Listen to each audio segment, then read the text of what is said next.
All right. Welcome to the Ultra High Net Worth Clients Podcast. I'm your host, Chris Broadhead. We started this podcast as a way to create a central resource of the best financial advisor practice growing tips shared by the most outstanding advisors in the industry, of which our guest today is definitely one.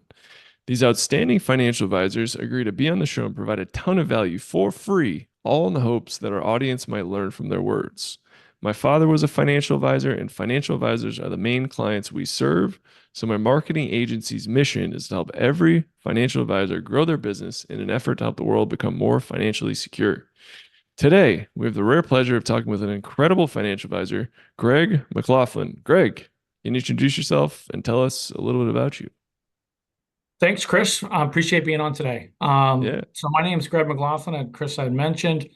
I've been a financial planner coming up on 25 years this September. So in about 3 weeks will be my 25-year whoa. anniversary. Happy anniversary. I thank you very much. I live about 30 minutes north of Boston, on the coastline, and I think have two kids, married, and our offices, we have one west of Boston and one in the South Shore where I am today. Nice, nice. So I normally like to start at the start. How'd you get into this wild industry, Greg? Yeah, so when I was a junior I went to a school called Bentley College at the time, which is now Bentley University. But when I was a junior, they actually had in the late 90s some financial planning courses as curriculum. So I decided to take one, and probably like I got that initial entrepreneurial itch when the professor said, if you do really well above a 90 in the first test, you don't have to show up until the final. I got an incentive to really do well in that first test, which I did, and then I didn't show up until the final. I think that got me exposed to it, but I really liked what I was learning. And so then I took, I think, another course my senior year. And then as I got into, looking for job opportunities, I decided that I wanted to get into a career that was either going to be sales oriented or something that I had some control over my future. That was something that was really important to me. I loved finances and I liked working and helping with people. I'd always been like coaching youth sports and doing things like that, and camp counselor. So I felt like this was a good career that kind of melded all those, worlds together. Hmm. Awesome, awesome. Yeah, that'll motivate you. Like, Yeah, for sure. Yeah. I don't know if it was the best thing. I probably missed out on some key things, but I think it worked out okay. man, don't challenge Greg to something you think he can't do. Yeah, yeah, yeah. That's awesome. So, how did you build your practice to start? How did you, find clients? Did you focus on a certain niche? How'd you get momentum? Yeah, so I think I might have had a unique start. So I was, I think, smart enough to know I was 22 years old. I didn't really come from an affluent background. I didn't really know a lot of people that had money, and I didn't think even if I did that those people would trust me with their money, and I didn't blame them one bit. So when I came into our office at our firm, we kind of had two career paths. One was to work with younger families and call them and try to sell them life insurance and then start to work with them on their investment plan. Or the second strategy was to work with selling long-term care insurance to people, frankly, mostly in their 60s at the time. So believe it or not, from September of 1999, Chris, it was probably a solid 3 years, two and a half anyways. I just made hundreds of phone calls a week, cold calls, and I Mm, just cold call people selling long-term care insurance. And the thought process was, if you were able to buy long-term care insurance, you probably had some assets, you probably were getting close to retirement. And so that if I did a good job getting my licenses and pursuing my CFP and getting the proper education, then I would be able to kind of cross-market my services once I'd build that relationship with that client over time. And mm. that's how I got started. So it was kind of a unique process, but that's what I did for the first 2.5 to 3 years. Wow. That's trial by fire there. Yeah, yeah, it definitely was. It definitely built some grit and some character. Um, but it was also interesting because there was a lot of clients that were like, I know you got in my house. We don't answer phone calls, we don't answer cold calls, but you're here. So I think I learned a lot about myself. And it also allowed me to really think about how I want to communicate certain concepts and ideas to clients and what analogies I could use. And I think Hmm. that's something I've definitely carried throughout my career. I always try to figure out a way to, if you what you do professionally or what your hobbies or passions are, to try to relate a financial concept or an idea through that lens of something that can connect and resonate with you. Hmm. Wow. Yeah. So, I'm told I don't do cold calling, but I'm told that it doesn't work anymore. Too many uh, call ID. Mhm. Um, but I think the underlying philosophy, like kind of quickly developing trust and speaking clearly and concisely in a way that's engaging. Did were you able? It sounds like you were able to figure out how to really build trust quickly and speak clearly. Can you share any kind of insights around that? Yeah, I think what I realized early was your energy matters a lot. So, the first time you like record yourself, right? You realize like you have to have a ton of energy when you're delivering that message to someone, because you might think you're yelling or being totally over the top, but right through the phone it gets muted down, right? So one Hmm. was just being aware of your energy level. Second was, which is something that I think is something I've carried with me throughout the whole time. Um, it's not what you say, it's the questions you ask. So I always thought about, what can I ask someone a question? Hmm. Because people are going to answer questions. They don't really care necessarily what you're saying, but just the ability to think of, a thoughtful question that I could, ask a client like over the phone and just be like, hey, Chris, I'm not sure if you've ever looked into this or how familiar with the topic, or have you ever had any personal experiences with it? Once we got past the hurdle of like they thought I was calling about their lawn care service, and then I was going to cut their grass. Like once we got past that hurdle, I thought it was important to come up with questions and then give them options, in regards to like how did they make decisions in the past? Like, you know, is this something you view as a challenge or something that could affect you and your family, Chris? Yeah. Like, so in the past, if you had something in your life that was a challenge or could affect your family, tell me about the process you would go through and how you deal with it, you know, and then you shut up, and sometimes people would Hmm. hang up and sometimes people would give you an answer. And it sounds like, hey, Chris, you're a thoughtful guy and you put some thought into things. And really all we're trying to do is provide an education experience so people can have and make an informed and educated decision. This might Hmm. not be appropriate for you. It might not be the right fit for you. It might not fit into your financial picture. But certainly, I'm sure you'd agree that the exchange of ideas and education on an important topic is never a bad thing. And it Hmm. would kind of go something like that. And it's a long time Wow. ago. It was Yeah. something like, you know, No, I that seems so powerful. Like, you think of your average telemarketer and they're just like, "Hey, you should buy this." And you're like, "No." But like if someone called you and was like, "Hey, like have you considered this like very important, personal topic?" You're like you immediately go to like, "Oh, well, have I?" right. And Yeah. and you're like, "This person's like asking me like a thoughtful question." Like, yeah, that I can't imagine a quicker way to connect with someone than that. So I think you bring up two things. One is we did have the benefit if there was a lot of telemarketers in the late 90s and early 2000s, right? So the bar was low. So I think if you Hmm. were able to be above the bar, you did stand out a little bit. And the second thing, I was very realistic to know I was in my low to mid 20s at the best. Like people had low expectations. They weren't expecting me to like provide a ton of value to them because Hmm. I might have reminded them of their kid or grandkid or whatever, right? Or the next door neighbor. So I felt like I had two things to my advantage, that expectations were really low, both from a communication over the phone and in person. So if I could just be above average, and it really was about the questions and the way to connect with somebody, I thought I had a huge opportunity. Hmm. Wow. That's awesome. Okay, so you hardcore smiled and dialed for 3 years and Yes. built what sounds like a solid foundation. what next? How did you continue the upward trajectory? So the upper trajectory, so during that process, I started getting all my licenses. I started my CFP. I think I finished my CFP, it was in 2003. So like, about 3.5 years after.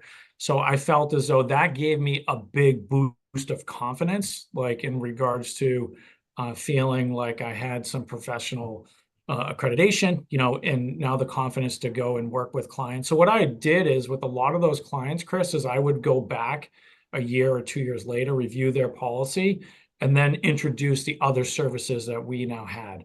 I was lucky enough to have a bunch of mentors at the firm, so I did a lot of joint field work in that first probably year where I would just set it up and bring on an older advisor who had more experience, and then we would work together. And it was great because it also gave me a lens in regards to being like, hey, I'm going to take Chris on this meeting and I'm going to watch Chris. I'm not really going to say anything. I'm just going to watch Chris. I'm going to see how does he introduce himself? How does he introduce a topic? What type of questions does he ask? And what that allowed me to do, Chris, is there's probably like 5 or 6 people that in my firm that I was able to work with. So I could be like, oh, I really like Chris's introduction, but I don't like how he explained this. I felt like it was too Mm, technical and I could see like the clients got lost. So the benefit, obviously, right, is you're just an innocent bystander watching, right? So I mm, can watch a client's body language. I can watch communication between a couple. So it was a great eye-opening experience. And then little by little, I would be like, okay, I'm going to try this smaller case on my own. If I don't get it, I don't get it. It's no big deal. The bigger ones. And then little by little, I kind of worked upstream. And I think when I didn't do a tremendous amount of work with people in my natural market. I still don't. I mean, I do some, and I have some friends and family, but I don't, push it per se. If someone asks me, I'll certainly engage. But I'm also very sensitive to like it's got to be the right fit. And if it's someone you see on a regular basis, if it's just not a good personality fit, you don't, if it's someone you don't know, it's okay. You can break up, but it's still hard, right? It's still hard to break up with a client, even if it's not a right fit. When it's your aunt or uncle or your best friend or something like that, it gets a little bit more complicated. So it was joint field work, learning the next level of the process, and then just kind of working, you know, through that process. hmm That's awesome. Yeah, what an interesting way to come up. So you just had multiple mentors and you kind of just cherry picked what you thought each one did best and Yeah. built And also personality driven, right? Like, like, yeah. hey, if I'm a golfer, it's like, hey, I'm going to put a foursome together. I need to bring the right people around that are going to work off of each other, have a good time. I Mhm. like this person, but they're a lot of work. I don't know if this person will meld with them, right? Like, so it was definitely a bit of matchmaking, both from a personality and from a skill standpoint. Mhm. That's awesome. So did you start working with a specific type of client? What was like your focus once got the CFP and then on? Yeah, I don't know if intentionally it worked this way out, Chris. I think when every once in a while, as you're a marketing guy, so when you start to dig in, and I like digging into like clients and understanding like, hey, who do we happen to work with? Like, what's the common bond here? Because then we can communicate a message, right, properly to clients. Because I think one of the biggest challenges is, from a marketing perspective, is not just getting stuff out there. I mean, that's important at some level, but what's more important is to be like, hey, you know, if you're communicating with me, you want to get to my interest level, right? So don't just send me something general, but if you send me something that's in my wheelhouse of things I care about, I'm going to be more interested to be engaged, right? So what do I like? I like reading. I love podcasts. I love golf. I love basketball. I love certain sports. I love psychology of money, like behavioral finance. Those are things. But if you were to send me technical stuff, Chris, you probably wouldn't catch me, right? Mhm. That would not be something that would be on my radar, right? So as a result of that, I think when we probably did the first dive on like our segmenting our clients and looking at maybe the top 75 clients, I think the two predominant ones, if I recall, and this was probably when I was around 30. So I was probably about 7, 8 years into the business, was I had a fair amount of divorced and widowed women. Mm, My parents were divorced. I was close with my mom, so I think I understood how to I understood that world. So I think even though I was a guy, I was very it was very easy for me to connect with someone if they were a mhm, widow, and I could really empathize and put myself in their shoes.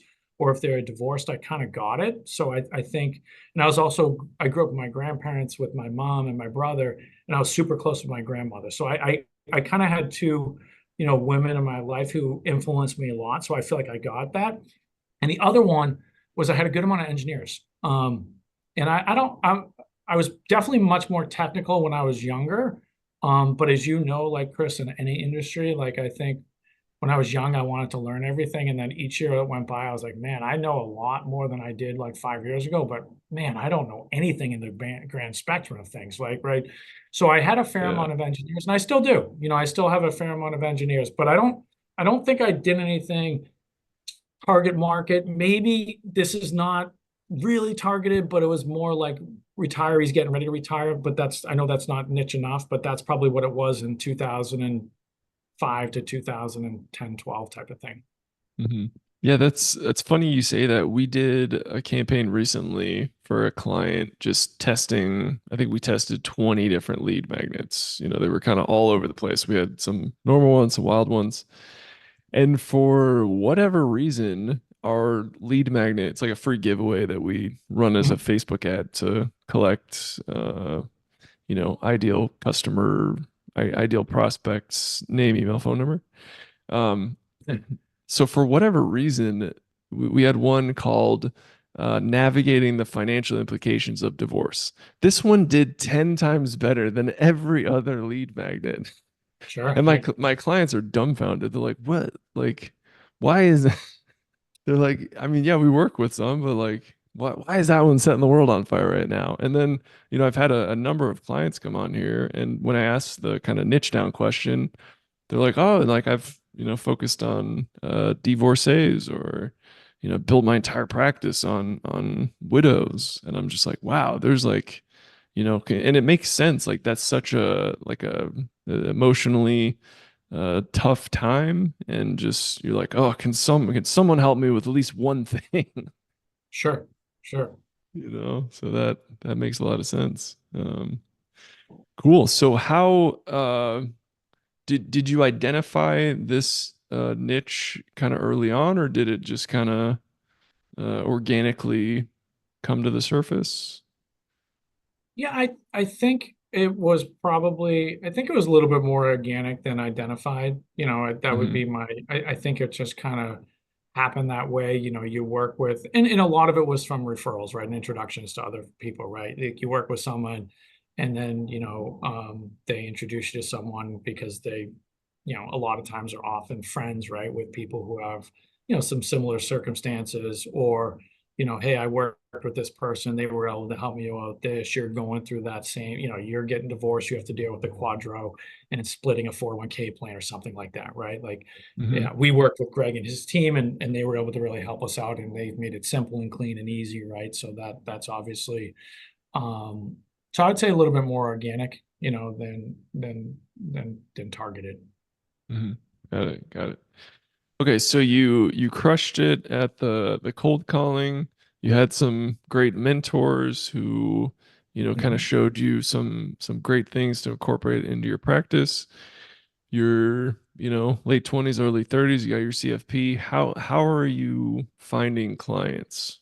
Are you putting on seminars? Are you asking for referrals, working with other folks in the industry?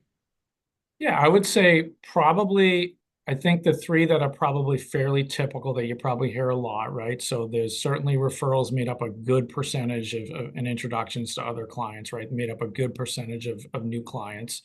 Um, I would say, like, within my natural market, people I know, it wouldn't be a ton of people, Chris, but it might be, one or two kind of new opportunities a year. The further I got in my career, it's been more, right? So as your kids get Hmm. older and you kind of get into sports and school and you start to meet people, and so there's just more opportunity or more people that you're exposed to. So I think that kind of organically happened. I think with centers of influence, we've done a pretty good job. I think we do a good job of making sure that clients, have a tax plan in place, they have an estate plan. So we're always looking to build those relationships, and help clients. So I'm always, it's not necessarily a one-to-one reciprocity thing, and I'm not necessarily looking for that. Hmm. But I think we also let those clients, we do a better job now than we did 10 years ago, Chris, of like who we're really designed to work with today, like who's the ideal client for us. So I think Hmm. that's morphed over time, but I think we do a better job of communicating that message. And I think the place where we probably had the most success was we did corporate workshops. So when I looked before our conversation today, I looked at our top 30 clients, and I think 7 or 8 of them came from corporate workshops. And so that would be, it could be like I knew someone in HR. I could have went to a client and said, "Hey, we're doing this corporate workshop program. Could you introduce me to your director of HR?" And then we would go in and do like a breakfast or a lunch and learn on a variety of different topics. And then it was just a matter of showing up, Chris. It was like, maybe the first time you'd go, there might be, and I was surprised. We had decent, participation. We might have 20 or 30 people there in a 100-person company or something like that. So mostly, I'd say most of the companies were in that realm, Chris, if they were probably like circa 100 employees ish, and then so sometimes maybe you do the first one and we'd have an evaluation form. Do you want an analysis? Do you want additional information? Kind of that type of process, right? And then you'd go back maybe 6 months later or a year later, right? And then, so the same person's there. And then, maybe you get another opportunity or so to have an initial conversation. And then you go back, and some of these companies I started doing workshops with probably in 2010. So here we are in 2024. So, I know those people pretty well. I recognize a lot of the faces. I don't necessarily know everybody's name, but I certainly would say that most of the employees at these places certainly know who I am. And they'll be like, and so as a result of that, we had some good opportunities to pick up some clients there where it's like, now I've worked with Chris for 10 years. So Chris's colleagues getting ready to retire, getting ready to retire or got an inheritance or has some things they need to plan for. You now could say, well, I've worked with Greg and his team for 10 years. Like I know Greg pretty well, and and I can tell you kind of what he's done for us and what we valued. So the corporate workshop was probably the thing that was probably most valuable to us. That was maybe a little different. Hmm. Yeah, that's awesome. Were those? Would you just reach out to HR at various companies and offer it for free? Yeah, nothing cold, Chris. It was always through a connection. So it was either someone I knew who worked in an HR position, or I would ask, or I had an employee who had like they were president of the company, and I would be like, "Hey, we can Mm. do these educational workshops for your employee. Have you thought about doing it?" And they might have been like, "Yeah, we actually have a education committee. This would be great. We'd love to." And then they would make the introduction to the person who runs the committee, and then we would, and we created a list of kind of workshops that we had, you know from like 10 proven strategies to we had a kind of one that was more on a decision making kind of behavioral science, like my brain made me do it type of thing. To and so our goal, in addition to, and I would customize it, right? So I wanted someone in the audience. If you were 22 years old and this was your first job, if you were 65 and you're retiring in 2 years, or you're like me or you, and you've been doing it for a little bit, you may or may not have a family, you're kind of figuring out, how do I navigate all these different ways? Where's the best place to put our investments?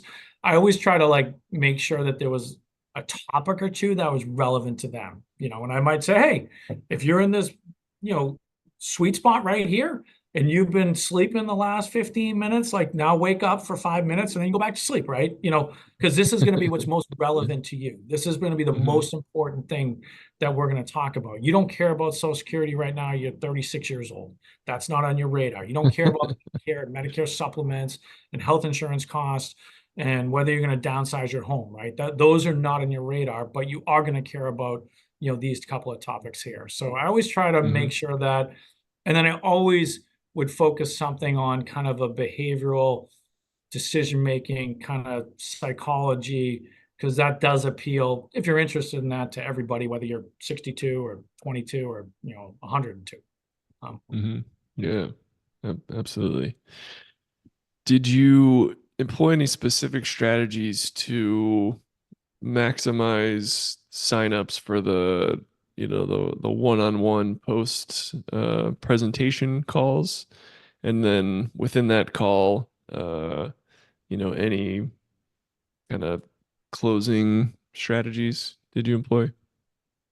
Yeah, I mean, I think we did it through maybe a couple different lenses. One was obviously I printed out everything, so the evaluation form was in front of somebody.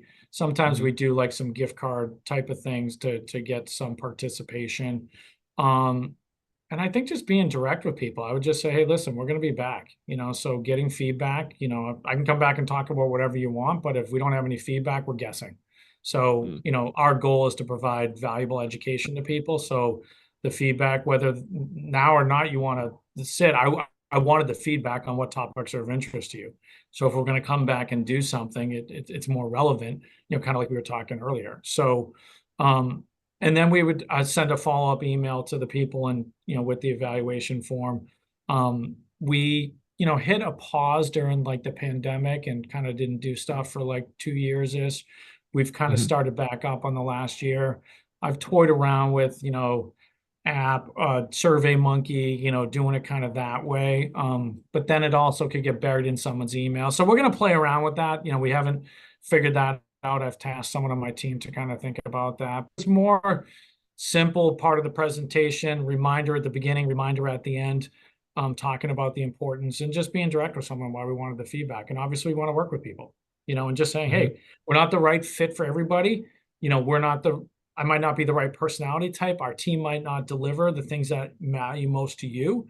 But whether it's with us or somebody else, we do encourage you to have this conversation. Just like if I was a doctor, I think it's important to kind of go through the process and make sure your vitals are checked and you check up once Hmm. a year. It doesn't have to be with me, but I think that's important. Yeah, So yeah. we kind of always kind of would we just direct about it. Hmm. Yeah, yeah. No, that's I I I love telling that with clients, or telling that to clients. It's like, this is just for the health of your business. Whether you work with us or work with someone else, like this is like will majorly benefit you. Yeah, Um, it's going through the yeah. process, right? Just taking someone through the process because you will gain something of value for sure. Hmm. Yeah. Awesome. Awesome. Cool. We are coming towards the end of our time. I have one final question for you. It's an open-ended question. You can take it in any direction that you like. And the Sure. question is, what are you working towards? Yeah, good question. I'm working towards getting the company to be more a team and about the team and less about myself, you know. Mm-hmm. Um, and I'm working towards building tools and resources to kind of help my team members be able to a lot of what I am 100% energized and fascinated by, psychology, decision making, how people process information, how you were brought up with money versus somebody else, and how to meld all those worlds together, right? Like we always say that decision is like flipping a coin, right? So heads is finance, tails is emotions, right? And I might say, financially this makes sense, but emotionally someone might not be able to wrap their head around and deal with it, right? If I was a trainer and I said, hey, Chris, here's the game plan, you might say, all right, Greg, I'm not going to do that. I need to be motivated by somebody, or I need to go to a class. I feel off the energy environment. Other people could take that and they could go one by one and they can work for them. So I'm where I'm building towards is building a bigger organization that has better resources to help the next generation of financial planners who join our team so that they can be the best version of themselves. But all the things that I've done and I think I've done well, I want to create tools and resources to help them, you know, work with clients and provide a better experience and help clients make better decisions. I think that's the most important thing we do, is to help people make decisions, but also help them understand how they make decisions. And those are the kind of tools and resources I'm building right now. That's awesome.